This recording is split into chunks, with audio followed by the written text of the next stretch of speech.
ஸ்ரீமத்பாகவத மகாபுராணம் மூன்றாவது ஸ்கந்தம் 11வது அத்தியாயம். ஸ்ரீமத்பாகவத மகாபுராணம் third Skanda chapter 11. மன்வந்தரங்களின் கால வரையறை. மைத்ரேய உவாச்ச சரம சத்விசேஷாணாம் அநேகோ சம்யுதः சதா பரமானுச விஜ்ஞேயோ நೃಣಾಮೈಕ್ಯಭ್ರಮೋ ಯತಃ ಸತ ಏವ ಪದಾರ್ಥಸ್ಯ ಸ್ವರೂಪಾವಸ್ಥಿತಸ್ಯ ಯತ್ ಕೈವಲ್ಯಂ ಪರಮ ಮಹಾನ್ ಅವಿಶೇಷೋ ನಿರಂತರಃ ಏವಂ ಕಾಲೋಪ್ಯನುಮಿತಃ ಸೌಷ್ಮ್ಯೇ ಸ್ಥೌಲ್ಯೇ ಚ ಸತ್ತಮಾ ಸಂಸ್ಥಾನ ಭುಕ್ತ್ಯಾ ಭಗವಾನ್ ಅವ್ಯಕ್ತೋ ವ್ಯಕ್ತಭುಕ್ ವಿಭುಃ ಸಕಾಲ ಪರಮಾಣುರ್ವೈ ಯೋ ಭುಂಕ್ತೆ ಪರಮಾನುತಾಂ ಸತೋ ವಿಶೇಷ ಭುಕ್ಯಸ್ತು ಸಕಾಲಃ ಪರಮೋ ಮಹಾನ್ ಅನುರ್ಧ್ವೌ ಪರಮಾಣು ಸ್ಯಾತ್ ತ್ರಸರೇಣುಸ್ತ್ರಯ ಸ್ಮೃತಃ ಜಾಲಾರ್ಕರಸ್ಮ್ಯ ವಗತಃ ಕಮೇವಾನುಪತನ್ನಘಾತ್ ತ್ರಸರೇಣುತ್ರಿಕಂ ಭುಂಕ್ತೆ ಯಃ ಕಾಲ ಸ ತ್ರುಟಿಸ್ಮೃತಃ ಶತಭಾಗಸ್ತು ವೇದಃ ಸ್ಯಾತ್ಸ್ತೈಸ್ತ್ರಿಭಿಸ್ತೂಲವ ಸ್ಮೃತಃ ನಿಮೇಷಸ್ತ್ರಿಲವೋ ಜ್ಞೇಯ ಆಮ್ನಾತಸ್ತೆ ತ್ರಯಕ್ಷಣಃ ಕ್ಷಣಾನ್ ಪಂಚ ವಿದುಃಖಾಷ್ಟಾಂ ಲಘೂತಾ ದಶ ಪಂಚ ಚ ಲಘೂನಿ ವೈ ಸಮಾಮ್ನಾಥ ದಶ ಪಂಚ ಚ ನಾಟಿಕಾ ತೇ ದ್ವೇ ಮುಹೂರ್ತ ಪ್ರಹರಃ ಷಡ್ಯಾಮ ಸಪ್ತವಾ ನೃಣಾಂ ದ್ವಾದಶಾರ್ಧ ಫಲೋನ್ಮಾನಂ ಚತುರ್ಭಿಶ್ಚತುರಂಗುಲೈಃ ಸ್ವರ್ಣಮಾಶೈಕೃತಶ್ಚಿದ್ರಂ ಯಾವತ್ ಪ್ರಸ್ಥಜಲಪ್ಲುತಂ ಯಾಮಾಶ್ಚತ್ವಾರಶ್ಚತ್ವಾರೋ ಮರ್ತ್ಯಾನಾಮ ಹಣಿ ಉಭೇ ಪಕ್ಷ ಪಂಚದಶಾಹಾನಿ ಶುಕ್ಲ ಕೃಷ್ಣಶ್ಚ ಮಾನಧ ತಯೋ ಸಮುಚ್ಚಯೋ ಮಾಸ ಪಿತॄಣಾಂ ದದಹರ್ನಿಶಂ ದ್ವೌ ತಾವೃತುಕ್ಷಡಯನಂ ದಕ್ಷಿಣಂ ಚೋತ್ತರಂ ದಿವಿ ಅಯನೆ ಚಾಹನಿ ಪ್ರಾಹುರ್ ವತ್ಸರೋ ದ್ವಾದಶ ಸ್ಮೃತಃ ಸಂವತ್ಸರ ಶತಂ ನೃಣಾಂ ಪರಮಾಯುರ್ನಿರೂಪಿತಂ ಗ್ರಹರ್ಕ್ಷತಾರಾ ಚಕ್ರಸ್ಥ ಪರಮಾನ್ ವಾಧಿನಾ ಜಗತ್ ಸಂವತ್ಸರಾವಸಾನೇನ ಪರ್ಯೇತ್ಯ ನಿಮಿಷೋ ವಿಭುಃ ಸಂವತ್ಸರ ಪರಿವತ್ಸರ ಇಢಾವತ್ಸರ ಏವ ಚ ಅನುವತ್ಸರೋ ವತ್ಸರಶ್ಚ ವಿಧುರೈವಂ ಪ್ರಭಾಷ್ಯತೆ ಯಸೃಜ್ಯ ಶಕ್ತಿ ಮುರುದೋಚ್ಛ್ವಸಯನ್ ಸ್ವಶಕ್ತ್ಯಾ ಪುಂಸೋ ಭ್ರಮಾಯ ದಿವಿ ಧಾವತಿ ಭೂತಭೇದಃ ಕಾಲಾಖ್ಯಯಾ ಗುಣಮಯಂ ಕ್ರತುಭಿರ್ವಿಧನ್ವಂಸ ತಸ್ಮೈ ಬಲಿಂ ಹರತ ವತ್ಸರ ಪಂಚಕಾಯ ವಿಧುರ ಉವಾಚ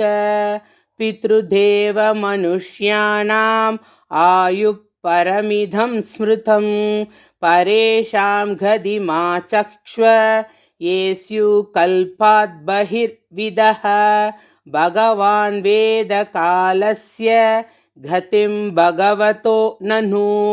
ವಿಶ್ವಂ ವಿಚಕ್ಷತೆ ಧೀರಾ ಯೋಗರಾಧ್ಯೇನ ಚಕ್ಷುಷಾ ಮೈತ್ರೇಯ ಉವಾಚ ಕೃತಂ ತ್ರೇತಾ ದ್ವಾಪರಂ ಚ ಕಲಿಶ್ಚೇತಿ ಚತುರ್ಯುಗಂ ದಿವ್ಯೈರ್ದ್ವಾದಶ ಭಿರ್ವರ್ಷೈಃ ಸಾವಧಾನಂ ನಿರೂಪಿತಂ ಚತ್ವಾರಿ ತ್ರೀಣಿ ದ್ವೇ ಚೈಕಂ ಕೃತಾದಿಕ್ಷು ಯಥಾಕ್ರಮಂ ಸಂಖ್ಯಾತಾನಿ ಸಹಸ್ರಾಣಿ ದ್ವಿಗುಣಾನಿ ಶತಾನಿ ಚ ಸಂಧ್ಯಾಂಶಯೋರಂತರೇಣ यः कालशतसंख्ययोः तमो बाहुर्युगं तज्ञा यत्र धर्मो विधीयते धर्मश्चतुष्पान्मनुजान् कृते समनुवर्तते स एवान्येष्वधर्मेण व्यतिपादेन वर्धता त्रिलोक्यायुगसाहस्रं बहिराब्रह्मणो दिनं तावत्येव निशातात यन्निमीलति विश्वसृक् निवावसान आरब्धो लोककल्पोऽनुवर्तते यावद्दिनं भगवतो मनुन् भुञ्जंश्चतुर्दश स्वं स्वं कालं मनुर्भुङ्क्ते साधिकां ह्येकसप्ततिं मन्वन्तरेषु मनवस्तत्त्वं स्या ऋषयः सुराः भवन्ति चैव युगपत्सुरेशाश्चानु ये च तान् एष दैनन्दिनः सर्गो भ्रामस्त्रैलोक्यवर्धनः तिर्यं नृपितृदेवानां सम्भवो यत्र कर्मभिः मन्वन्तरेषु भगवान् बिभ्रत्सत्त्वं स्वमूर्तिभिः मन्वाधिभिरिदं विश्वम् अवद्युदित पौरुषः तमो मात्रामुपाधाय प्रतिसंवृद्धविक्रमः कालेनानुगताशेष आस्ते तूष्णीं धिनात्यये तमेवान्वभिधीयन्ते लोका भूरादयस्त्रयः निशायामनुवृत्तायां निर्मुक्तशशिभास्करं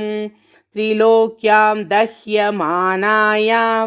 शक्त्या सङ्कर्षणाग्निना यान्त्यूष्मणा महर्लोकात् जनं भृग्वादयोर्धिताः तावत् त्रिभुवनं सद्यः कल्पान्तैदितसिन्धवः प्लावयन्त्युत्कटाटोप चण्डवातेरितोर्मयः अन्तः स तस्मिन् सलिल आस्तेऽनन्तासनो हरिः योगनिद्रानिमीलाक्ष स्तूयमानो जनालयैः एवं विधैरहोरात्रै कालकद्योपलक्षितैः अपक्षितमिवास्यापि परमायुर्वयःशतं यदर्धमायुषस्तस्य परार्धम् अभिधीयते पूर्वपरार्धोपक्रान्तो ह्यपरोध्य प्रवर्तते पूर्वस्याधौ परार्धस्य भ्रामो नाम महानभूत् कल्पो यत्राभवद्ब्रह्म शब्दब्रह्मेति यं विदुः तस्यैव चान्ते कल्पोऽभूत् यं पाद्मम् अभिचक्षते यद्धरेर्नाभिसरस आसिल्लोकः सरोरुहम् अयं तु कथितकल्पो द्वितीयस्यापि भारत वाराह इति विख्यातो यत्रासीत् सुकरो हरिः कालोऽयं द्विपरार्धाख्यो निमेष उपचर्यते अव्याकृतस्यानन्तस्य अनादेर्जगदात्मनः कालोऽयं परमान्वादिर्द्विपरार्धान्त ईश्वरः नैवेशितुं प्रभुर्भूम्न ईश्वरो धाममानिनां विकारैः सहितो युक्तैर्विशेषाधिभिरावृतः आण्डकोशो बहिरयं 50,000,000,000विस्तृतः दशोत्तरादिकैर्यत्र प्रविष्टः परमाणुवत् लक्ष्यतेऽन्तर्गताश्चान्ये कोटिशो ह्यण्डराशयः तदाहुरक्षरं ब्रह्म सर्वकारणकारणं